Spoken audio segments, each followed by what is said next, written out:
smothered.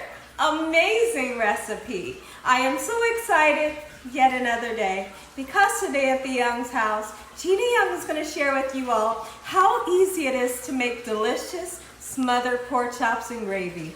This recipe right here is pretty much bomb. It's so easy to make. It doesn't require a lot of ingredients, and you know, you make it Gina Young style, it's gonna be so tasty. Y'all never had my smothered pork chops and gravy before. Gonna make you some. Here are the lovely ingredients you will need. The first thing that you will need is some nice fresh pork chops, or even pork steaks if you wanted to. So I got some beautiful pork chops here that I have washed off with lime juice, salt, and water, and then I've pat them dry with a paper towel. You're gonna need a nice sweet Vidalia onion. You can't have smothered pork chops without some rice. So we're gonna be using some white rice, and also we're gonna make a beautiful gravy out of this chicken broth here. You can use beef broth, vegetable broth, or you can just use simply water if you like. You will need some cornstarch, and on the alongside of our rice, we're also gonna have just some corn. This is frozen corn, we got some Kerrygold butter, a little bit of sugar, and we need a couple of spices so we can spice this thing up. You will need some parsley flakes, we have some adobo, onion powder, garlic powder, black pepper, and salt. And right here I have a packet of Sazon. Sazon's gonna give you an amazing color and a great taste. Make sure your hands are impeccably clean. Let's get started with this really quick and simple, yet so tasty recipe. I couldn't be more excited to share with you all this recipe. And then what we've done is we simplified. Is that the word that I'm looking for? Yeah, that's gonna be the word. Okay, so what we've done is we've simplified the recipe, and then we've taken away some of the carbs. So how we've done that is we're not gonna dredge this in flour like I usually do. And then sometimes I'll make a roux, think of it, Gina. Come on, spit it out. A roux gravy. With starting out making my gravy with the oil and flour, and then you add water or you add broth.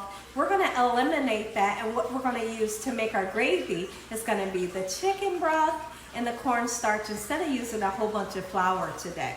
So what we're gonna do, let's go ahead and season our meat. Make sure you clean your meat off. Like I said, I've taken some lime juice, salt, and cold water. We're going in with that Sazon.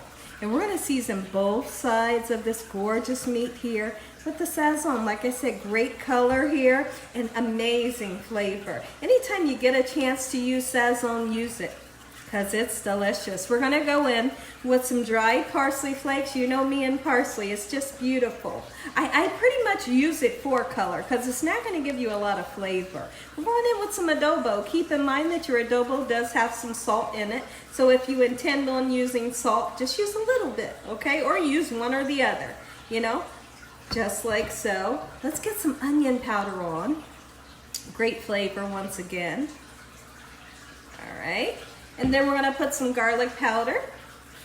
Oh yes, and it's smelling good already. And here's one thing that we wanna do. Don't take this meat out of the refrigerator and think you're gonna cook it right away, because it can be so cold that when you put it in your oven or you put it in your frying pan, it will seize up and it's gonna be dry. Why would that happen? Well, because your meat was too cold to start with. So what you do is you take it out of the refrigerator, you let it kind of hang out on the counter for at least a half an hour, let some of that chill come off of the meat, and then you cook it, and it's promised that it's always gonna be juicy. Trust me when I tell you this. It's true, it's true.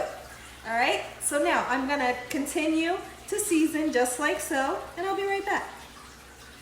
So now what we're gonna do is we're gonna let these set for a half an hour, let those spices really seep down into this beautiful meat, and we'll just set that aside. Meanwhile, let's take this time to go ahead and start cutting into our onion. You cannot make a smothered pork chop without onion. And listen here, you could even, if you wanted to, you could use some mushroom. Those of you that love mushroom, if you love bell pepper, use some bell peppers. But typically, when I make smothered pork chops, I always use onion. You know, that's like my go-to to put in your gravy. It just really amplifies, is that the word? It does, it amplifies the recipe. Okay, so let's just get some slices. just like so, in this manner. All right, and what we're gonna do, there's a couple of things I wanna talk about. Now, there's a couple of options. You can turn around and you can take these onions and you can put them in the bottom of your frying pan, the pan that you're gonna fry your pork chops in. Put the pork chops on top of the onions and cook it that way if you wanted to, but you don't have to.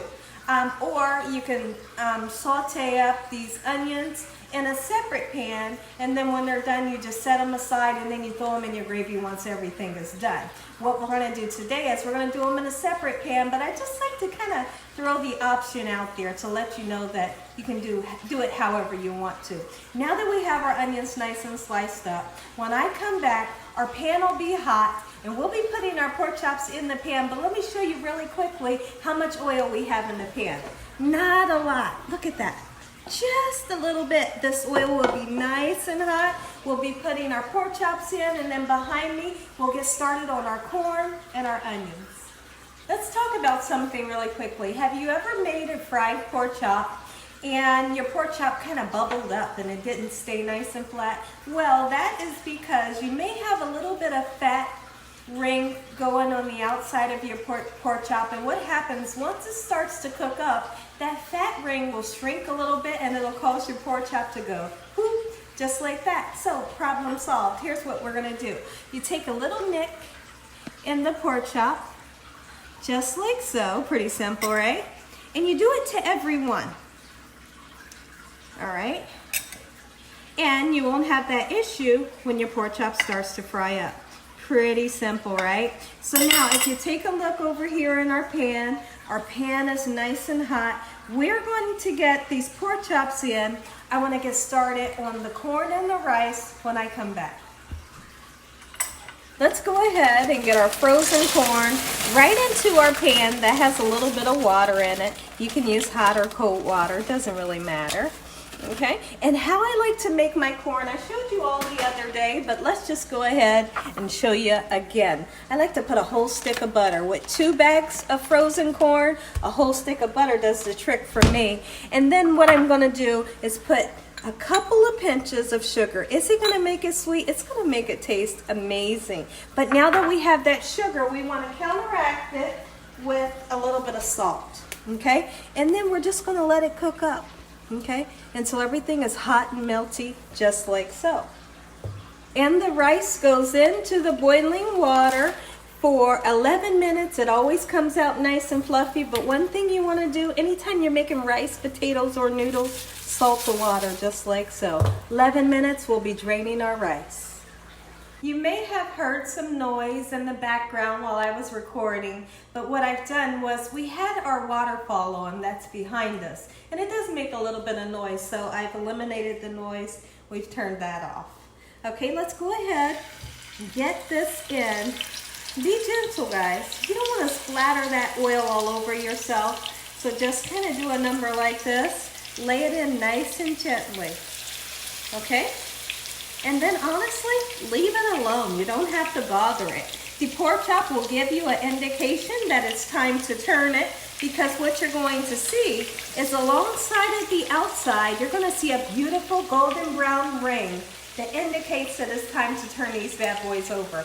Now, what I also want to do is I want to grab my second pan and a little bit of butter, about a tablespoon of the sweet cream butter, and we're going to saute up some onions, just like so. Let's take a look over here at the onions. We got the onions going and we're getting a beautiful caramelization onto the onions. Listen, when you make the onions nice and dark, they taste better. The darker, the sweeter. So you want a nice sweet onion. You're going to get a little bit of color onto the onions. So I'm starting to see that golden brown ring towards the bottom that I spoke about. Let's go ahead and turn these babies over and see what color we got. Oh, look at that. That's what I'm looking for, that gorgeous color right here. Amazing. All right, let's turn it over. Get a quick grip onto it and flip that baby just like so. A pork chop can be delicious without breading it. in any breading without using flour. It's delicious with flour, but it's delicious without flour as well. And that's what we're doing today. Like I said, normally you guys see me fry the pork chops with the flour on it. You don't need it. Okay? So now, this pork chop will be done very quickly. But now, as far as what we're going to do is all we're aiming for, we're not aiming to fully cook it right now. What we're aiming for is to get a golden brown color on the other side, get it out of the pan, set it onto a platter, start our gravy, and then we'll throw our pork chops back in the gravy and it will continue to cook in that gravy. And the pork chops are coming out. Look at this. Oh, that is what you call amazing color. Just set it onto a platter. Any kind of dish that you have, you know. Let me grab a hold of this one. Get on there, just like so. Now here's what we're gonna do. I am going to pour this excess oil off. I'm not gonna use all of this oil. I'm only gonna keep about, maybe let's just say 2 tablespoons full of oil to go inside of our gravy to make our gravy very flavorful. So let me pour this oil off. I'll be right back, show you how quickly we can whip up this amazing, velvety, delicious gravy. One more look at these beautiful pork chops. Look at that. That is what I call a pork chop. Now, in this pan, we got some beautiful bits, and these beautiful bits are called fond. And that fond is amazing in gravy. And I poured off all of that oil, and I left about maybe 1.5 tablespoons of oil in there. It's going to create great flavor in our gravy. Go ahead and put your onions in. There's another layer of flavor going into the gravy. And then next, we're going to take our broth, chicken broth today. If you wanted to darken this up, you can use a little bit of soy sauce, or you can use that black and yellow bottle that I use called Kitchen Bouquet. And what Kitchen Bouquet does is it turns anything into a gorgeous brown color. Like if you want a gravy to be a specific color, put you some Kitchen Bouquet in there, you're gonna have an amazing color.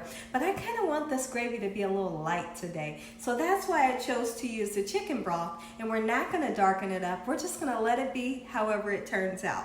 Okay, so let's take our spatula here, scrape up some of that goodness, all those little juicy bits. Yes, and it smells so good. Okay, and then here's what I want to do. I want to take a tablespoon, about 1.5 tablespoons of cornstarch. I'm then going to mix this with a little bit of cold water, and really it's just going to be a little tiny bit. Okay, and when you mix cornstarch with cold water, you create something called a slurry. And what this slurry will do is it will thicken up anything you put it in. So you want your gravy nice and thick, right? Put this in there, you're gonna have a beautiful gravy. Now, if for some reason your gravy isn't thick enough and you want a little bit thicker, put a little bit more cornstarch in. Or if you want it a little bit thinner, use a little bit less cornstarch. Okay, so now what I'm gonna do is I'm gonna turn this baby up on high. Give this a nice stir, pour it right in, and very quickly, right before our own eyes, it's kind of like magic, this will thicken up and make an amazing gravy. But what we are going to do is we're going to season this. We're going to season this with some of the seasonings that we used on those pork chops. Why not put some garlic powder in your gravy? Yes, you know that's going to be good. And you can't resist a little bit of black pepper. A little bit of parsley flakes, just like so. And we will use a little bit of adobo. Adobo does have the salt in it. It's going to give a great flavor as well. And voila, let's get that out of there. Get out of there, okay? Perfect. Let this come up to a boil, get nice and thick. I'm going to say an amazing prayer. You all are going to get that first bite. But listen, our pork chops, we're going to let them simmer in this gravy for ½ an hour. Be right back. The corn and the rice is done. A little bit of green inside of it is, of course, a little bit of parsley flakes just to make everything nice and beautiful. Come on in on the gravy. The gravy has started to get nice and thick, and Look at it. Oh, look at it. Make you some Gina Young style. Let's get these pork chops in right now. I'm just fanning a little bit of the steam away from the camera, but I do want to show you the consistency. And honestly, I did have to go in and put a little bit more cornstarch to get my perfect consistency that I'm looking for. Not too thin and not too thick. Gorgeous. All right, now look at this. Take those pork chops and you nestle it down in there. Ooh-wee! I don't know about you all, but my stomach is a rumbling and my mouth, oh yeah, my mouth is salivating right now. Now let's go ahead, let's cover it up. Look at this. Ooh-wee, this is what you all been asking for. This is what you want to have. Heck, if you wanted to, put it on your holiday table. Let me know the comments you get. Look at that. Let it simmer. Half an hour, it's done. The rice is done. The vegetable is done. When I come back, I'm going to say an amazing prayer. You all are going to get that first bite. Take a look at this. Gina Young Style Smothered Pork Chops. Listen here, everybody. If you all enjoyed this here video, give me a thumbs up. If you haven't subscribed, what are you waiting on? Tell your family and friends and everyone you know. Tell the whole world about Gina Young, what I'm doing in this kitchen on a daily basis. Let's say a quick prayer. Heavenly Father, Lord Jesus, we want to thank you once again for blessing over our day, for loving and protecting us and keeping us safe. We thank you that no weapons formed against us shall prosper, and we bind the devil away from us on a daily basis. Let the devil know he has no authority over this household. Heavenly Father, we thank you for the roof over our head, the food, the love, peace and the joy you bring us every day. Amen. Look at that plate. Amen. Amen. Amen. Once again to my beautiful prayer. Let's take a bite. Let's take a bite. What we're going to do, let's go in for some of that rice and that buttery corn first. And the reason why is because that baby over there, it's hot. Just like so. There's nothing like rice and buttered corn. In we're going. Oh, woo, yes, you bet we are. We're going in for this pork chop. And look at the gravy. My goodness. Oh, I want a little bit of everything. I want the pork chop. I want the onion. Get on there, onion. Come on. I want some of the rice. I want everything. Just pile it on. Look at that. You can hear the dogs in the background. They're kind of growling because they're getting so excited. Take a bite. Let me know what y'all think. And as always, God bless you all. Thank you all for watching. Good night.